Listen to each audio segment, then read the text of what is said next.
அதிமுகம் நேயர்களுக்கு வணக்கம். இது அரசியல் தாக்கமும் பின்னணி வழங்குவதற்காக நான் தினேஷ், நான் நிரோஷா.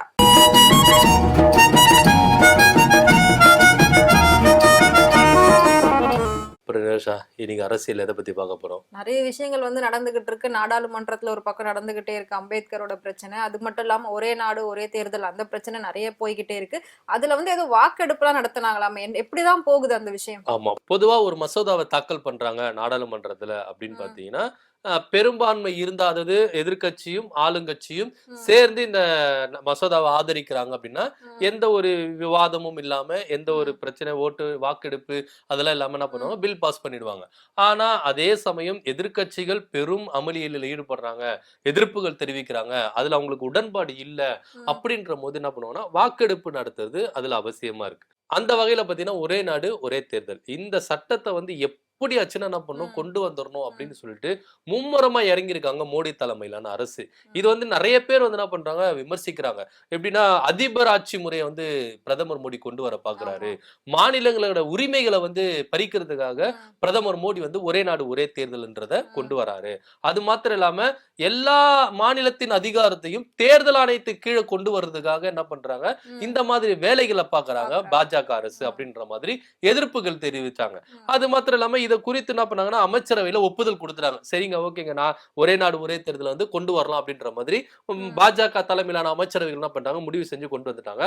அந்த வகையில சட்டத்துறை அமைச்சர் அர்ஜுன் மேக்வால் என்ன பண்ணாரு, இந்த சட்ட மசோதா என்ன பண்ணாரு, முன்மொழிஞ்சாரு. எதிர்கட்சியினர் என்ன பண்ணாங்கன்னா இது கொண்டு வரக்கூடாது, இதுல நிறைய டிஃபிகல்ட் இருக்கு அப்படின்ற மாதிரி. ஆனா இதுக்கு முன்னாடியே பாத்தீங்கன்னா முன்னாள் குடியரசுத் தலைவர் ராம்நாத் கோவிந்த் தலைமையில் ஒரு கூட்டுக்குழுவை வச்சு என்ன பண்ணாங்க, குழு அமைச்சு அது இதுல இருக்கிற நெளிவு செழிவுகள், இதுல இருந்து எதிர்ப்புகள் ஆதரவுகள் இதெல்லாத்தையும் என்ன பண்ணணும், நீங்க ரிசர்ச் பண்ணி ஒரு இதுவா நீங்க என்ன பண்ணணும் சமர்ப்பிக்கணும் அப்படின்ற மாதிரி சொல்லியிருந்தாங்க. அவங்களும் சமர்ப்பிச்சிட்ட பிறகு அமைச்சரவை கொடுத்துட்டாங்க. அமைச்சரவை கொடுத்துட்ட பிறகு ஒப்புதல் கொடுத்துட்ட பிறகு இந்த சட்ட மசோதா என்ன பண்ணாங்கன்னா தாக்கல் பண்ணும் பொழுது எதிர்கட்சிகள் என்ன பண்ணாங்க, எதிர்ப்புகள் தெரிவித்தாங்க. அப்படி இருக்கும்போது என்ன பண்ணாங்கன்னா உடனே என்ன பண்ணாங்க, சரி ஓகே வாக்கெடுப்பு எதுக்கு இந்த ஒரே நாடு ஒரே தேர்தல் திட்டத்தை கொண்டு வரலாமா வரக்கூடாதா அப்படின்றதுக்கு வாக்கெடுப்பு நடத்தினாங்க.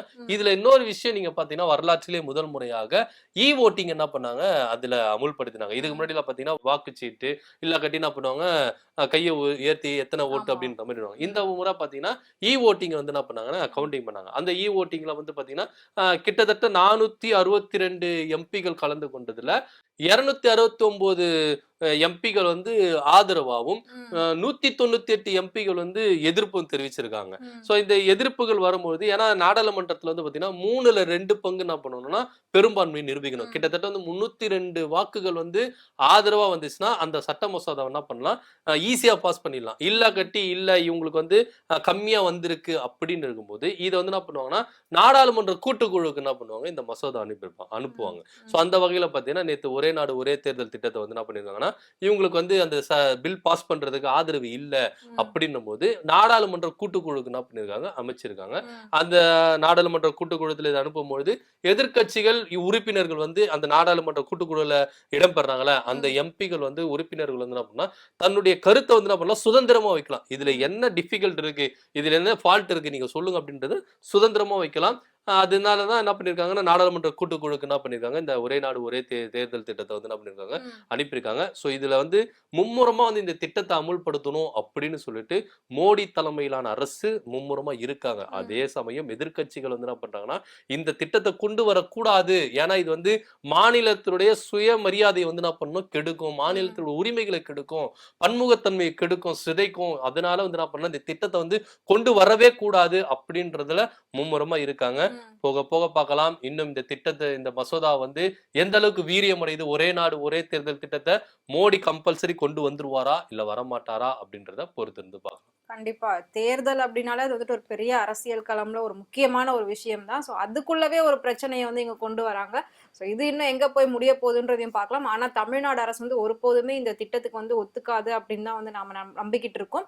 ஸோ அதுல அடுத்து என்னென்ன லெவலுக்கு போக போறாங்கன்றதை நம்ம தொடர்ந்து பார்க்கலாம். இன்னொரு முக்கியமான விஷயம் என்னன்னா அதிமுக எடப்பாடி பழனிசாமி அவர் ஏதோ ஒரு நம்பிக்கையில எல்லாமே மேல இருக்கவங்க பாத்துப்பாங்க, மேல இருக்கவங்க பாத்துக்குவாங்கன்னு சொல்லி அவர் ஒரு நம்பிக்கையில சொல்லிக்கிட்டு இருக்காரு. ஆனா அவருக்கு எதுவும் செக் வைக்கிற மாதிரி ஓபிஎஸ் பண்ணிருக்காரு. என்ன விஷயம்? ஆமா, அதாவது எடப்பாடி பழனிசாமி இப்போதைக்கு இவர் நம்பி இருக்கிற ஒரே ஒரு கட்சி எதாவது பாத்தீங்கன்னா பாஜக. பாஜக கூட ரொம்ப இப்ப நெருக்கம் காமிக்க ஆரம்பிச்சிட்டாரு. என்ன அப்படின்னு பாத்தீங்கன்னா இதுல ஏதோ ஒரு சூட்சுமம் தெரியுது. பாஜக கூட இந்த அளவுக்கு வந்து நெருக்கம் காட்டுறாரு எடப்பாடி பழனிசாமி அப்படின்னும் போது எதுக்காக இருக்கும் அப்படின்னு சொல்லிட்டு நம்ம கொஞ்சம் அலசி ஆராய்ஞ்சோம்னா இந்த இரட்டை இலை சின்னம் வழக்கு வந்திருக்குல்ல, இதுல எப்படியாச்சும் இரட்டை இலை சின்னத்தை தாம் பக்கம் தக்க வைக்கணும் அப்படின்றதுக்காக இபிஎஸ் என்ன பண்ணிருக்காரு, மும்முரமா இறங்கி இருக்காருன்னு சொல்லலாம். அதுக்காக தான் சமீப காலமா பாத்தீங்கன்னா பாஜகவை எதிர்க்காத மாதிரியும் அவங்கள விமர்சிக்காத மாதிரியும் அவங்களோட அரவணைப்பா போகணும், பாஜகவை விமர்சிக்க கூடாது, குறிப்பா அண்ணாமலையை விமர்சிக்க கூடாது அப்படின்ற மாதிரி எல்லாம் பேசியிருந்தாரு. மாவட்ட செயலாளர் கூட்டத்தில் கூட என்ன சொன்னார்னா, நீங்க விஜயை என்ன பண்ணிருக்கூடாது, விமர்சிக்க கூடாது, அண்ணாமலையை விமர்சிக்க கூடாது, இந்த மாதிரி கட்டளைகள்லாம் என்ன பண்ணாரு தொண்டர்களுக்கு போட்டாரு. அதுக்கப்புறம் பாத்தீங்கன்னா சட்டசபையில பாத்தீங்கன்னா பாஜக இந்த டங்ஸ்டன் சுரங்கத்துல தமிழ்நாட வஞ்சிக்கிறது பாஜக, அதுல எல்லாருக்குமே தெரியும். ஆனா இத தமிழ்நாடு அரச குறை சொல்லி அவங்களுக்கு சொன்னதையே சொல்லி 10 மாசமா என்ன பண்ணிருந்தீங்க 10 மாசமா என்ன பண்ணிருந்தீங்கன்னு சொல்லிட்டு அவங்களுக்கு பாஜகவுக்கு ஆதரவாகவும் பாஜகவை விமர்சிக்காத மாதிரியும் அவங்களை கடுமையா பேசாத அளவுக்கு தமிழ்நாடு அரசு எந்த அளவுக்கு பாயிண்ட் அவுட் பண்ணி அவரு ஆடின கபடு நாடகம் எல்லாத்தையும் நம்ம அறிஞ்சிருக்கோம். அதுக்கப்புறம் பாத்தீங்கன்னா பொதுக்குழு கூட்டத்துல கூட பாத்தீங்கன்னா பாஜக அரசை கண்டிச்சு தீர்மானங்கள் நிறைவேற்றினாங்களா பாத்தீங்கன்னா அது எப்படின்னா ஒரு மாதிரி ஒரு பூசுற மாதிரி பூசணும், பூசாத மாதிரி இருக்கணும், அந்த மாதிரி என்ன பண்ணிருக்காங்க ஒரு வேலையை பார்த்திருக்காங்க. ஆனா தமிழ்நாடு அரசு எந்த அளவுக்கு கடுமையா விமர்சிச்சு தீர்மானங்கள் நிறைவேற்றணும் அப்படின்றத நம்ம வெட்ட வெளிச்சமா பொதுக்குழுல பார்த்தோம். சோ இந்த விவாதத்துல எல்லாம் பாத்தீங்கன்னா கண்டிப்பா பாஜக கூட அதிமுக கூட்டணி வைக்கும் அப்படின்றதுல எந்தவித நம்பிக்கை இல்லை. அலகாபாத் நீதிமன்ற நீதிபதி கூட நீக்கணும் அப்படின்றதுக்காக அதிமுக சார்ந்த மாநிலங்களவை உறுப்பினர்கள் கூட என்ன பண்ணல, கையெழுத்து போடல. சோ சிறுபான்மையினர்களுக்கு எந்த அளவுக்கு இவங்க அகைன்ஸ்டா இருக்காங்க, பாஜகவுக்கு எந்த அளவுக்கு ஆதரவா இருக்காங்க அப்படின்றத தொடர்ந்து நம்ம பார்த்துட்டு வந்தோம். சோ இதுக்கெல்லாம் ஒரு பேக்ரவுண்ட் இருக்குப்பா, இபிஎஸ் இந்த அளவுக்கு காய் நகர்த்துறாருன்னா பின்னாடி ஏதோ ஒண்ணு இருக்குது அப்படின்றதுக்கு நம்ம யோசிச்சே இருந்தோம். அந்த வகையில யோசிக்கும் போது நம்மளுக்கு என்ன அப்படின்னு பாத்தீங்கன்னா இந்த இரட்டை இலை சின்னம் வழக்கு வருது. இரட்டை இலை சின்னம் என்ன பண்ணிருக்காங்கன்னா இந்த அதிமுக சம்பந்தப்பட்ட வழக்குகள் ஏகப்பட்ட வழக்குகள் நிலுவையில் இருக்கு, உயர் நீதிமன்றத்திலும் உச்ச நீதிமன்றத்திலும். சோ அந்த வகையில் இருக்கும்போது தேர்தல் ஆணையம் இதுக்கு சரியான ஒரு முடிவு எடுக்கல. அதுக்காக நீங்க தேர்தல் ஆணையத்துக்கு நீங்க ஆர்டர் போடணும். இந்த இரட்டை இலை சின்னத்தை ஒரு வழக்கை விசாரிச்சு அதுக்கு உண்மைத்தன்மை யாரு பக்கம் இருக்கு அப்படின்றத நிரூபிக்கிற வரைக்கும் ஒன்னே ஓபிஎஸ் பக்கம் போகணும், இல்ல இபிஎஸ் பக்கம் போகணும். இல்லையா ரெண்டு பேரும் அகைன்ஸ்டா இருக்காங்க, இவங்க சைடு வழக்குகள் இருக்கு, இவங்க சைடு வழக்குங்கன்னா அப்ப என்ன பண்ணுங்க, ஃப்ரீஸ் பண்ணணும் அப்படின்ற மாதிரி. சூரியமூர்த்தி என்பவர் என்ன பண்ணாரு, வழக்கு தொடர்ந்தாரு. அதுல உயர்நீதிமன்றம் என்ன பண்ணுச்சு, 4 வாரத்துல இந்த வழக்கை முடிக்கணும் அப்படின்னு சொல்லிட்டு தேர்தல் ஆணையத்தில் என்ன பண்ணாங்க, ஆர்டர் போட்டாங்க. தேர்தல் ஆணையம் இந்த விவகாரத்தை கையில் எடுத்து மும்முரமா என்ன பண்றாங்க, ஓபிஎஸ் இபிஎஸ் அப்புறம் சூரியமூர்த்தி இவங்களுக்கெல்லாம் மனு அனுப்பி என்ன பண்ணாங்க, நீங்க என்ன பண்ணாங்க, உங்க வாதத்தை முன்வைக்கலாம், எழுத்துப்பூர்வமாகவும் இல்ல நேரடியா வாதத்தை முன்வைக்கணும் அப்படின்ற மாதிரி ஆர்டர் போட்டாங்க. சோ இப்ப அந்த வேலை தான் ரொம்ப மும்முரமா போயிட்டு இருக்கு. அதிமுக பாத்தீங்கன்னா இந்த இரட்டை இலை சின்னத்தை எப்படியாச்சுன்னா கைப்பற்றிடணும். ஏன்னா இரட்டை இலை சின்னம் போயிருச்சுன்னா இபிஎஸ் டம்மி ஆயிடுவார், ஒண்ணுமே இல்லாம ஆயிடுவார். ஏன்னா இதுக்கு முன்னாடி வரைக்கும் பாத்தீங்கன்னா அதிமுக தொடர்ந்து தோல்விகள், இவர் தலைமையேற்றதுல பாத்தீங்கன்னா தொடர்ந்து தோல்விகள். சோ 2026 எலெக்ஷன் இவருக்கு வாழ்வா சாவா, நம்ம அதிமுக இருக்கணுமா இருக்க கூடாதா அப்படின்ற ஒரு கடைசி ஒரு இடத்துலதான் என்ன பண்றாரு, இபிஎஸ் நிக்கிறார். சோ அதுக்கு ஒரு ஆயுதமா நம்மளுக்கு வேணும்னா சின்னம்ன்றது ரொம்ப ரொம்ப ரொம்ப அவசியமா இருக்கு. அதனால இந்த சின்னத்தை எப்படியாச்சுன்னா கைப்பற்றிடணும் அப்படின்ற ஒரு முனைப்புல இபிஎஸ் இருக்காரு. ஆனா ஓபிஎஸ் என்ன இருக்காருன்னா ஆல்ரெடி பாஜக கூடவே இருக்காரு ஓபிஎஸ். ஆனா இவர் என்ன பண்றாரு, மோடியை சந்திக்கிறதுக்கான அப்பாயின்மெண்ட் கேட்டிருக்காரு. மோடி அப்புறம் அமித்ஷா இவங்களெல்லாம் என்ன பண்ணிருக்காரு, சந்திக்கிறதுக்கான அப்பாயின்மெண்ட் கேட்டிருக்காரு. இது என்ன விவகாரம்ப்பா, இவர் என்னப்பா புதுசா டெல்லிக்கு கிளம்பி போறாரு அப்படின்னு பாத்தீங்கன்னா, சோ ஓபிஎஸும் இரட்டை இலை சின்னத்துக்காக தான்ப்பா டெல்லி மேலிடத்தை போய் சந்திக்கிறாரு அப்படின்ற மாதிரி செய்திகள் நம்மளுக்கு என்ன பண்றது கசையுது. ஒரு பக்கம் பாஜகவை ரொம்ப போர்ஸா எதிர்த்துட்டு வெளியே வந்த இபிஎஸ் இப்போ என்ன பண்றாரு, பாஜக கூட கொஞ்சம் சுமூகமான ஒரு உறவுல போறாரு. அப்படி இருக்கும் பொழுது இபிஎஸ்க்கு பாஜக ஆதரவு கொடுக்குமா அப்படின்ற ஒரு கேள்விக்குறியும் இருக்கு. அதே சமயம் என்ன ஒரு துன்பம் வந்தாலும், என்ன ஒரு இடர் வந்தாலும், எந்த ஒரு பாதிப்பு வந்தாலும் நான் பாஜகவை மட்டும்தான் சார்ந்திருப்பேன் அப்படின்னு சொல்லிட்டு பாஜக கூடிய இருக்கிற ஓபிஎஸ்க்கு பாஜக செவி சாய்க்குமா அப்படின்றது ஒரு பெரிய கேள்விக்குறியா இருக்கு. ஆக மொத்த பாஜக என்ன நினைக்கிறாங்க அப்படின்னு நம்மளுக்கு செய்தி வருதுன்னா, ஓபிஎஸ்ஸையும் இபிஎஸ்ஸையும் பழையபடி சேர்த்து ஒருங்கிணைந்த அதிமுகவா அமைச்சு 2026 கூட்டணி வச்சு நம்ம எலெக்ஷனை சந்தித்து நம்ம என்ன பண்ணோம், ஜெயிக்கணும். இன்னைக்கு 4 எம்எல்ஏ உள்ள போயிருக்காங்க, நாளைக்கு 40 எம்எல்ஏ உள்ளே போகணும் அப்படின்ற பாஜக என்ன பண்றாங்க, ஒரு கனவு காண்றாங்க. ஆனா இருந்தாலும் ஓபிஎஸ் வந்து நம்பி நீங்க என்ன வந்தா செஞ்சிடலாம். ஆனா இபிஎஸ் நம்பி நீங்க எதுவுமே செய்ய முடியாது. ஏன்னா முதலமைச்சர் பதவி கொடுத்த சசிகலாவுக்கு என்ன துரோகம் பண்ணாங்க, அப்புறம் ஆட்சிக்கு உறுதுணையா இருந்த டிடிவி தினகரனையும் ஓபிஎஸ்ஸையும் எந்த அளவுக்கு வந்து துரோகத்தினால வீழ்த்தினாரு. அது மாத்திரம் இல்லாம சோ பாஜகவை கூட வச்சுக்கிட்டு தனக்கு சாதகமா எல்லா வழக்கிலையும் நமக்கு சாதகமா தீர்ப்பு வரணும் அப்படின்னு சொல்லிட்டு அதிமுக முழுமையா இவர் கைக்கு வந்துட்ட பிறகு பாஜகவை எந்த அளவுக்கு எட்டி உதைச்சாரு அப்படின்றதெல்லாம் நம்ம பார்த்துட்டு தான் இருக்கோம். சோ துரோகத்தின் முழு வடிவம் யாரு அப்படின்னு பாத்தீங்கன்னா எடப்பாடி பழனிசாமியை சொல்லலாம் அப்படின்னு கூட நிறைய பேச்சுகள்லாம் இருக்கு. சோ பாஜக வந்து இப்போ வந்து இபிஎஸ்க்கு செவி கொடுக்குமா இல்ல ஓபிஎஸ்க்கு செவி கொடுக்குமா அப்படின்றதுதான் ஒரு பெரிய கேள்விக்குறியா இருக்குது. ஆனா இவங்க இந்த பக்கம் என்ன பண்றாங்கன்னா எப்படியாச்சுன்னா பாஜக தாமசம் வச்சுக்கிட்டு இரட்டை இலை சின்னத்தை நம்ம பெற்றுக்கொள்ளணும்னு சொல்லிட்டு 2 பேரும் என்ன பண்றாங்க, முனைப்பா இருக்காங்க. ஆனா இருந்தாலும் நிறைய செய்தியாளர்களும் அரசியல் விமர்சகர்களும் என்ன சொல்றாங்க அப்படின்னு பாத்தீங்கன்னா, ஒருவேளை இவங்க 2 பேருக்குமே இரட்டை இலை சின்னம் போகாம ஃப்ரீஸ் பண்ணிடுவாங்க. இந்த கேஸ் எல்லா நிலுவையில இருக்குதுல்ல, இந்த நிலுவையில இருக்கிற எல்லா கேஸும் ஒரு தீர்ப்புக்கு வரணும், ஒரு புள்ளியில வந்து சேரணும். அதிமுக யாரு, அதிமுக பொதுச் செயலாளர் யாரு அப்படின்ற ஒரு புள்ளிக்கு வரணும். ஏன்னா ஒரு பக்கம் வந்து சசிகலா தொடர்ந்த வழக்கு இருக்கு, நான் தான் பொதுச் செயலாளர் அப்படின்ற தொடர்ந்த வழக்கும் இருக்கு. ஒரு பக்கம் ஓபிஎஸ் தொடர்ந்த வழக்கும் இருக்கு. இபிஎஸ் வந்து என்ன பண்ணல, பொதுச் செயலாளர் நிரந்தர பொதுச் செயலாளர் வந்து ஜெயலலிதா அம்மா தான், நாங்க ஒருங்கிணைப்பாளர் துணை ஒருங்கிணைப்பாளர் அப்படின்ற மாதிரி எல்லாம் கேஸுகள் இருக்கு. சோ எல்லா நிலுவை கேஸும் ஒரு புள்ளிக்கு வந்து இவங்க தான் உண்மையான அதிமுக, இவங்க தான் பொதுச் செயலாளர் அப்படின்ற ஒரு ஸ்டேஜுக்கு வந்துட்ட பிறகுதான் இந்த இரட்டை இலை சின்னத்தை என்ன பண்ணுவாங்க, ரிலீஸ் பண்ணுவாங்க. அது வரைக்கும் ஃப்ரீஸ் பண்ணிடுவாங்க அப்படின்ற மாதிரி நிறைய பேர் கணக்குகள் வந்து சொல்றாங்க. சோ இருந்தாலும் இபிஎஸ் வந்து இந்த அளவுக்கு இப்ப வந்து பாஜக கூட வந்து எதுக்கு நெருக்கம் காட்டணும், ஒருவேளை தேர்தல் 2026 தேர்தல் எலெக்ஷனா கூட இருக்கலாம், இல்ல இரட்டை இலை சின்னம் தாம் வசம் வரணும்ன்றதுக்காக கூட இருக்கலாம் அப்படின்ற மாதிரியே சொல்றாங்க. பொறுத்திருந்து பார்க்கலாம் யாருக்கு இரட்டை இலை சின்னம் 2026 எலெக்ஷன்ல யாருக்கு வந்து பாஜக செவிசாய்ச்சி 2 பேரையும் சேர்த்துக்கிறாங்களா இல்ல ஒருத்தரை தள்ளிட்டு ஒருத்தரை சேர்த்துக்கிறாங்களான்றத பொறுத்திருந்து பார்க்கலாம். அதாவது இதுக்கு முன்னாடி வந்து அதிமுகவை காப்பாத்தணும்னு இருந்தது, இப்போ வந்து அதிமுகவை கைப்பற்றணும் அப்படின்ற அளவுக்கு வந்து எல்லாருமே இறங்க ஆரம்பிச்சுட்டாங்க. ஸோ எடப்பாடி பழனிசாமி என்னன்னா ஒரே ஒரு குறிக்கோள், நடிச்சா ஹீரோ தான், மற்ற சைடு கேரக்டர்லாம் இல்லை. ஸோ அதிமுகவோட பொதுச் செயலாளர் நானாக தான் இருப்பேன்ற மாதிரி அவர் நின்றுகிட்டு இருக்காரு.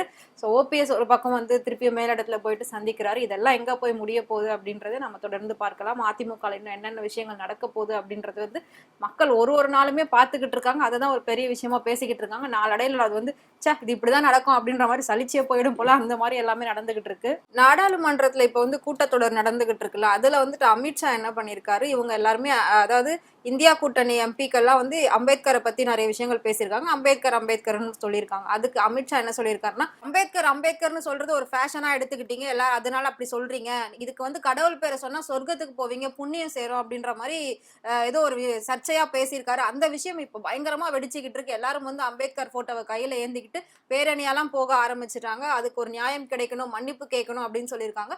சோ அமித்ஷாவோட இதுக்கான நடவடிக்கை என்னவா இருக்கும்? ஆமா, அதாவது நாடாளுமன்றத்துல வந்து அரசியலமைப்பு சட்டத்தை கொண்டு வந்து 75 ஆண்டுகள் நிறைவு பெற்றதை வந்து என்ன பண்ணாங்கன்னா ரொம்பவே என்ன பண்றாங்க, செலிப்ரேட் பண்றாங்க. சோ நாடாளுமன்றத்தில் அது குறித்து என்ன பண்ணாங்கன்னா பேசும் பொருளா இருந்தது. எல்லாரும் வந்து என்ன தன்னுடைய கருத்துக்களை வந்து முன்வைத்தாங்க.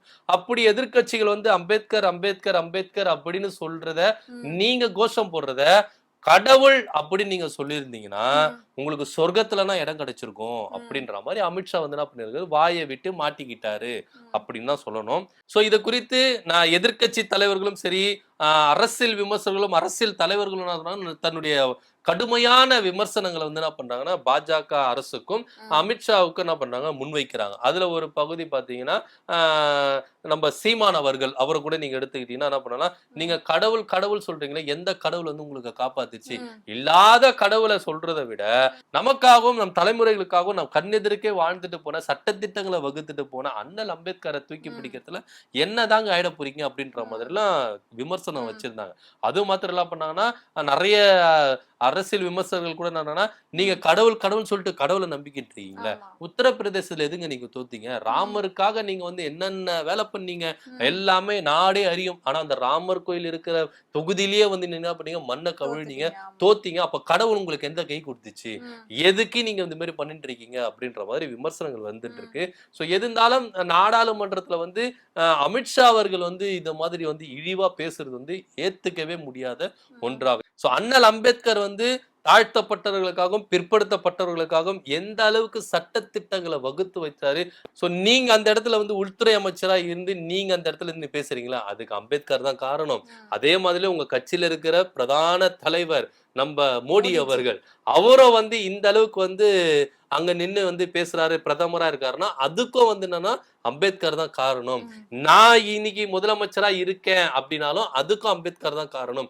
எங்க தலைவர் கார்கே, மல்லிகார்ஜுன கார்கே வந்து இன்னைக்கு காங்கிரஸ் தலைவரா இருக்கிறாருன்னா அதுக்கும் அம்பேத்கர் தான் காரணம். அப்படி இல்லைன்னா அவரு ஒரு இடத்துல வேலை செஞ்சிருப்பாரு, நான் ஒரு இடத்துல வேலை செஞ்சிருப்பேன், நீங்க ஒரு இடத்துல வேலை செஞ்சிருப்பீங்க, உங்க மோடி அவர்கள் வந்து ரயில்வே ஸ்டேஷன்ல டீ வித்திருப்பாரு. ஆமா. இப்படின்னு கடுமையான சொற்களை போட்டு விமர்சிச்சிருக்காரு கர்நாடகா முதலமைச்சர் சித்தராமையா. ம். சோ எல்லாருமே வந்து என்னன்னா பாஜக அரசுக்கு வந்து கடுமையான விமர்சனங்களை முன்வைக்கிறாங்க. ஏன் அப்படின்னு சொன்னா, இந்த அளவுக்கு வந்து ஒரு உள்துறை அமைச்சர் வந்து நாடாளுமன்றத்துல ஒரு மாபெரும் தலைவரை வந்து இந்த அளவுக்கு வந்து இழிவுபடுத்த முடியுமா ஆமா. அப்படின்னு. ஏன்னா அம்பேத்கரிசம் பத்தி பேசுறவங்களுக்கு அம்பேத்கர் வந்து உயர்ந்தவரா இருப்பாங்க. ம். கடவுளிசம் பத்தி நீங்க பேசுறவங்க கடவுளுக்கு தான். சோ அவங்கவங்க மத நம்பிக்கை, அவங்கவங்க தலைவர் நம்பிக்கைன்ற போது நீங்க அதுல விட்டுறணும். அதை விட்டுட்டு அம்பேத்கர் அம்பேத்கர் அம்பேத்கர் சொல்றதுக்கு பதில் நீங்க கடவுள் சொல்லியிருந்தா உங்களுக்கு சொர்க்கம் கிடைச்சிருக்குமே. ம். சொர்க்கத்தை யாருங்க பார்த்தா? நீங்க போய் ஆமா. சொர்க்கத்தை பார்த்துட்டு வந்தீங்களா? கடவுள் சொல்றதுனால உங்களுக்கு சொர்க்கம் கொடுத்துருவாங்களா? ம். சொர்க்கத்தை நீங்க போய் பார்த்துட்டு இருந்தீங்களா?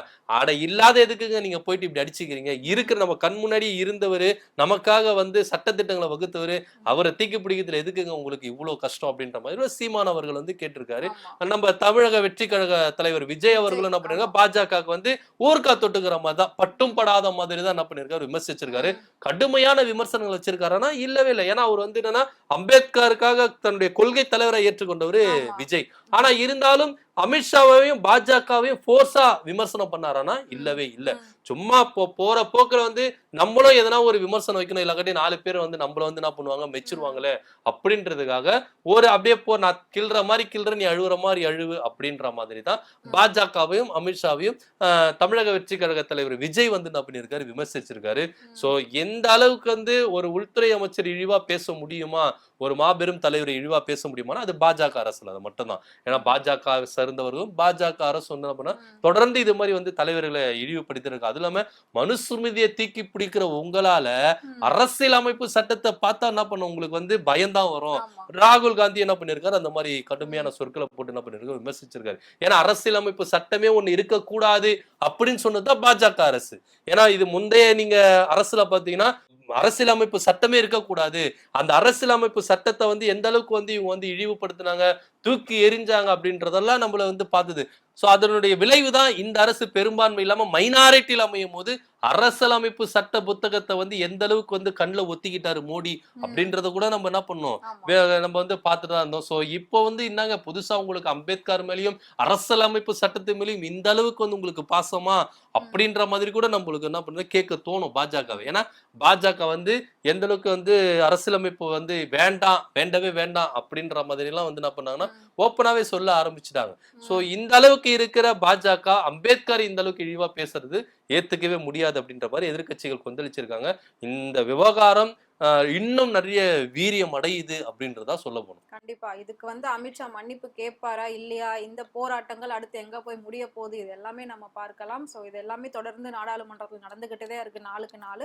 ஸோ இது எல்லாத்தையும் ஒரு பக்கம் இருக்க, விஜய்க்கு வந்து ராமநாதபுரம் மக்கள் அவங்களோட தமிழக வெற்றி கழகம் சார்பா வந்துட்டு ஒரு வெள்ளி வாள் கொடுத்திருக்காங்க. அந்த வாள் வந்து இன்னும் விஜய் கைக்கே போய் சேரலையாம, எங்க போயிருச்சு. அதாவது நான் ஊழலுக்கு எதிரான கட்சி, நான் ஊழலுக்கு எதிராக அரசு அமைப்பேன் அப்படின்னு சொல்ற தமிழக வெற்றி கழகத்துக்குள்ளேயே ஒரு ஊழல் நடந்திருக்குதுன்னா இது வந்து வேதனைக்குரிய ஒரு செயலா தான் இருக்கு. அது இல்லாம இன்னும் கட்சி பேஸ்மெண்டே இன்னும் சரியா போடல, அதுக்குள்ள உட்கட்சி பூசல் வந்து நான் உன்னை விளக்குறேன் நீ உன்னை விளக்குற அப்படின்னு சொல்லிட்டு ஒரு மாவட்டத்துக்குள்ளேயே என்னன்னா உட்கட்சி மோதல் வந்து பெருசா வீரியம் அடைஞ்சிருக்கு அப்படின்னு சொல்லலாம். ராமநாதபுரம் மாவட்டத்துல வந்து மலர்விழி அப்படின்ற ஒரு மாவட்ட தலைவர் வந்து என்ன பண்ணிருக்காங்கன்னா பிபி ராஜா வந்து என்ன பண்ணிருக்காங்க, நீக்கம் பண்ணிருக்காங்க. இந்த பிபி ராஜா வந்து என்ன சொல்றாருன்னா, நான் வந்து தமிழக வெற்றி கழகத்துக்காக வந்து தமிழக வெற்றி கழகம் ஸ்டார்ட் பண்றதுக்கு முன்னாடியே ரசிகர் மன்றத்துல இருந்து நான் என்ன பண்ணிருக்கேன், வேலை செஞ்சிருக்கேன். எந்த அளவுக்கு வந்து நான் என் தலைவனை விஜயா தலைவனா ஏத்துக்கிட்டு எந்த அளவுக்கு நான் வந்து போஸ்டர் ஒட்டியிருக்கேன், எந்த அளவுக்கு வந்து விஜய் படம் ஒண்ணு ரிலீஸ் ஆகுதுன்னா எந்த அளவுக்கு நான் முன்னாடி வந்து தியேட்டர்ல வந்து வேலையை செய்வேன் அப்படின்றது எல்லாமே தெரியும். தமிழக வெற்றி கழகத்துல விக்கிரவாண்டியில வந்து மாநாடு நடக்கும் போது கூட கிட்டத்தட்ட 4-5 வாகனங்களை கொண்டு வந்து நான் என்ன பண்ணேன், என்னுடைய பசங்களை தான் நான் கொண்டு வந்தேன். ஆனா மலர்விழி அப்படின்ற மாவட்ட தலைவர் வந்து ஆக்சுவலா வந்து அவங்க மாவட்ட தலைவரா இல்லையா, அவங்க வீட்டுக்காரர் தான் வர வேண்டியதா. அவங்க வீட்டுக்காரர் அரசு துறையில இருக்கிறதுனால அவர் நேரடி அரசியல ஈடுபட முடியாதுன்றதுனால தன்னுடைய மனைவியை வந்து என்ன பண்ணிருக்காரு, மாவட்ட தலைவரா மாத்திருக்காரு. சோ இந்த மாவட்ட தலைவர் மலர்விழி தான் என்ன பண்ணிருக்காங்கன்னா அந்த ராஜா என்ற ஒரு என்ன பண்ணிருக்காங்க, நீக்கிருக்காங்க. அதாவது ஒருத்தர கட்சியில விட்டு நீக்கணும், ஒரு பொறுப்புல இருந்து நீக்கணும் அப்படின்னு பாத்தீங்கன்னா, அதாவது மாவட்ட லெவல்ல இருக்கிற ஒரு பொறுப்பாளரை நீக்கணும்னா கட்சி மேலிட தான் நீக்கணும். மாவட்ட தலைவர் யாருங்க என்ன நீக்கிறதுக்கு?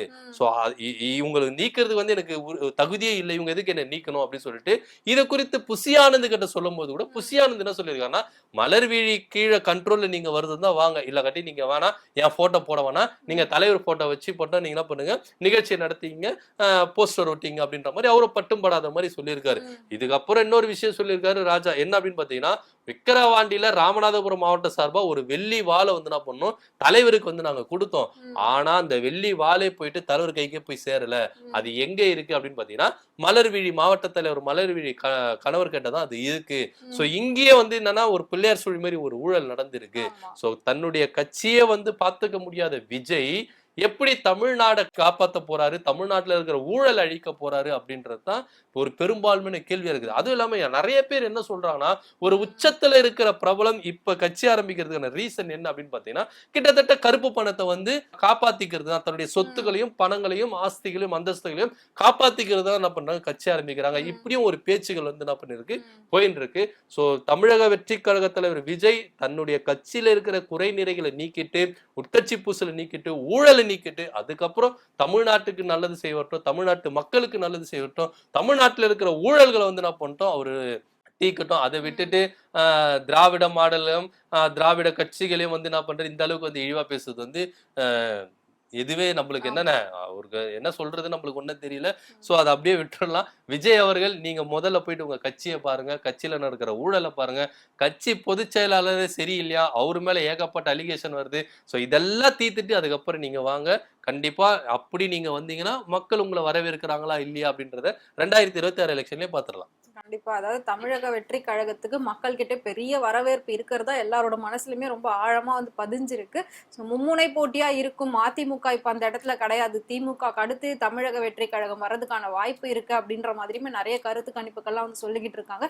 ஆனா இதெல்லாம் ஒரு பக்கம் பெரிய அளவுல போய்கிட்டு இருக்கும், இந்த மாதிரி சில்லியான விஷயங்கள் நிறைய வந்து நடந்துகிட்டு இருக்கு. இன்னும் உண்மையில சொன்ன மாதிரி ஆரம்பிக்கவே இல்லை, அதுக்குள்ள இவ்வளவு வந்து உட்கட்சி பூசல் நடந்துகிட்டு இருக்கு. சோ இதெல்லாம் வந்து அடுத்தடுத்து எங்க போகுது, விஜய் இதெல்லாம் எப்படி வந்து சமாளிச்சு கொண்டு போக போறாரு இவங்களெல்லாம் அப்படின்றதையுமே நம்ம பார்க்கலாம். சோ இன்னைக்கு நம்ம அரசியல் நிகழ்வோட இறுதி பகுதிக்கு வந்து நாளைக்கு அரசியல் நடக்கிற சுட சுட நிகழ்வு வந்து நம்ம அரசியல் அலசி ஆராயும். அதுக்கு முன்னாடி நீங்க பண்ண வேண்டியதெல்லாம் ஒன்னே ஒண்ணுதான், இந்த நிகழ்ச்சியை பத்தின உங்களுக்கு கருத்து என்னங்கிறது மறக்காம கமெண்ட் பாக்ஸ்ல கமெண்ட் பண்ணுங்க. நன்றி வணக்கம். நன்றி வணக்கம்.